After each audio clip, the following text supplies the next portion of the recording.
नमस्कार, मैं हूं कैलाश साहू।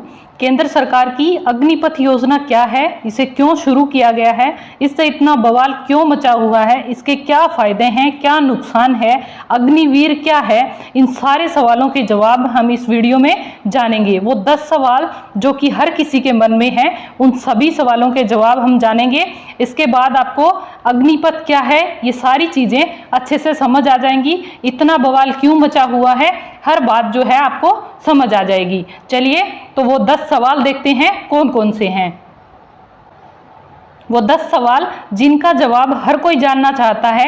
अग्निपथ योजना क्या है, अग्निपथ स्कीम के तहत कौन कौन अप्लाई कर सकता है, क्या महिलाएं भी अग्निपथ योजना के तहत अप्लाई कर सकती हैं, इस स्कीम के तहत सेना में कितने समय तक काम करना होगा, अग्निवीरों को कितना वेतन मिलेगा, 4 साल पूरे होने के बाद अग्निवीर सेना में स्थायी हो सकते हैं या नहीं, 4 साल बाद रिटायर हुए अग्निवीरों को क्या सुविधाएं मिलेंगी, अग्निपथ स्कीम के तहत हर साल कितने युवाओं की भर्ती होगी, अग्निपथ योजना भर्ती के लिए कैसे आवेदन कर सकते हैं और इसकी ट्रेनिंग में क्या क्या शामिल है, एक्सेट्रा एक्सेट्रा हम सब जानेंगे। तो अग्निपथ योजना क्या है, सबसे पहले ये जान लेते हैं। तो ये जो है सेना में भर्ती करने के लिए केंद्र सरकार द्वारा चलाई गई योजना है, इसका नाम रखा गया है अग्निपथ योजना। और इसके तहत जिन सैनिकों को भर्ती किया जाएगा उन्हें बोला जाएगा अग्निवीर। तो केंद्र सरकार की ये योजना है, इसके तहत तीनों सेनाओं में हर साल भर्ती की जाएगी, फिर चाहे वो जल सेना हो, थल सेना हो या फिर वायु सेना हो।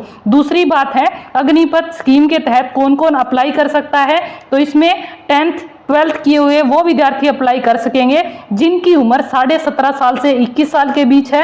तीसरा सवाल है, जो महिलाएं हैं वो अग्निपथ योजना में अप्लाई कर सकती हैं या नहीं। तो अभी तक जो है महिलाओं को अप्लाई करने का जो है ऑप्शन नहीं दिया गया है, यानी कि अभी ये महिलाएं जो हैं इसमें अप्लाई नहीं कर सकती हैं। केंद्र सरकार ने इसे ट्रायल के तौर पर जो है अभी शुरू किया है। अगर ये सफल रहती है योजना तो इसके बाद महिलाओं के लिए भी इसे खोला जाएगा। नेक्स्ट क्वेश्चन था, इस स्कीम के तहत सेना में कितने समय तक काम करना होगा, तो 4 साल तक जो है इसमें भर्ती किए जाएंगे सैनिक, और हर साल जो है रिटायरमेंट होगी और हर साल ये भर्ती होगी और 4 सालों के लिए ये भर्ती करवाई जाएगी। इसके बाद नेक्स्ट सवाल आता है कि अग्निवीरों को वेतन कितना मिलेगा, तो ये 30 से 40 हजार के बीच में इनको वेतन मिलेगा।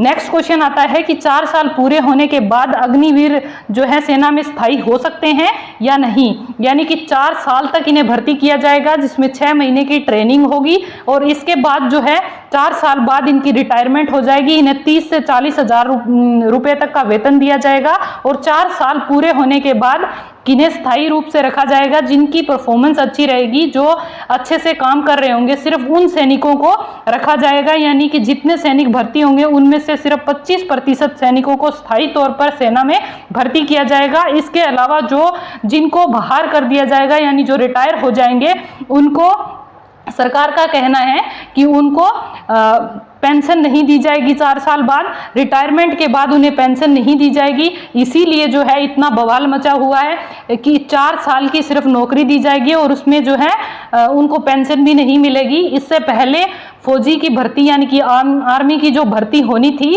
बिहार में, तो एग्जाम वगैरह सारे होने के बाद भी वो भर्ती को कैंसिल कर दिया गया है और इसके बाद ये नई स्कीम लाई गई है, तो इसलिए ये बवाल उठ रहा है।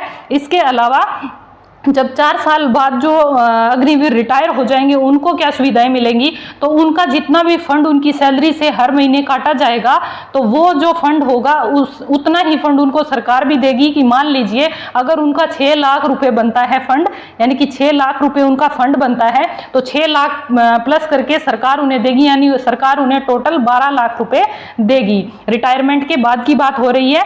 इसके अलावा जब वो सारे रिटायर हो जाएंगे तो उनको किसी ना किसी फील्ड में प्राइवेट जॉब देने की कोशिश करेगी सरकार, तो ऐसा सरकार का कहना है। लेकिन युवाओं को ये मंजूर नहीं है कि उन्हें सिर्फ 4 साल की नौकरी दी जाए, जिनमें से 6 महीने की तो सिर्फ ट्रेनिंग होगी, यानी कि सिर्फ लगभग 3-3.5 साल की वो नौकरी करेंगे और उसके बाद उनको पेंशन भी नहीं दी जाएगी। नेक्स्ट है 4 साल बाद रिटायर हुए अग्निवीरों को क्या क्या सुविधाएं मिलेंगी, तो ये मैंने आपको बता दिया कि 12 लाख रुपए के 11-12 लाख रुपए के लगभग उनको पैसे दिए जाएंगे। और इसके अलावा उनको जो है प्राइवेट जॉब या फिर कोई अगर वो सरकारी नौकरी के लिए प्रयास भी करते हैं तो उनको वहाँ पर जो है प्रेफर दिया जाएगा। हमारे हरियाणा में स्पेशली ये हमारे मुख्यमंत्री ने कहा है कि 75% तक जो है उन विद्यार्थियों को वरीयता दी जाएगी जो इस अग्निवीरों में से होंगे, जो अग्निवीर होंगे उन्हें जो है प्रायोरिटी दी जाएगी 75% तक सरकारी नौकरियों में। तो ये हमारे हरियाणा में कहा गया है, ये हर जगह नहीं है, ये सिर्फ हरियाणा की बात कर रही हूँ मैं।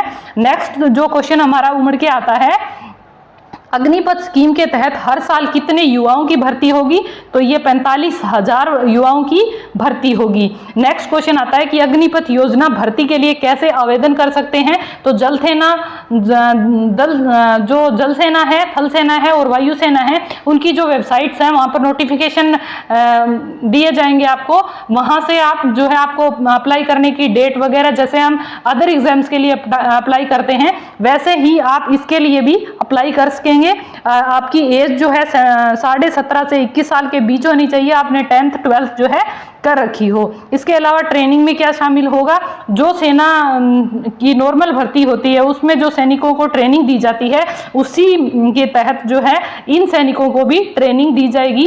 बस इनका नाम अलग रखा गया है अग्निवीर, और इनको जो है सिर्फ 4 साल के लिए रखा जाएगा।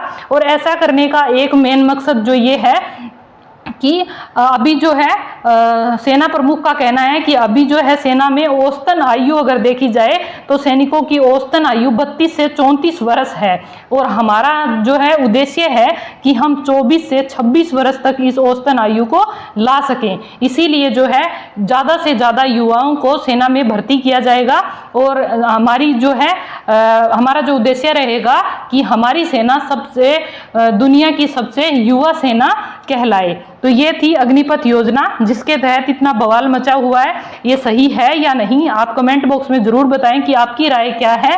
तो ये सारी चीज़ें आपको समझ आ गई होंगी, तो इसी के बारे में मैंने डिस्कस करना था। हम मिलेंगे नेक्स्ट अपडेट के साथ।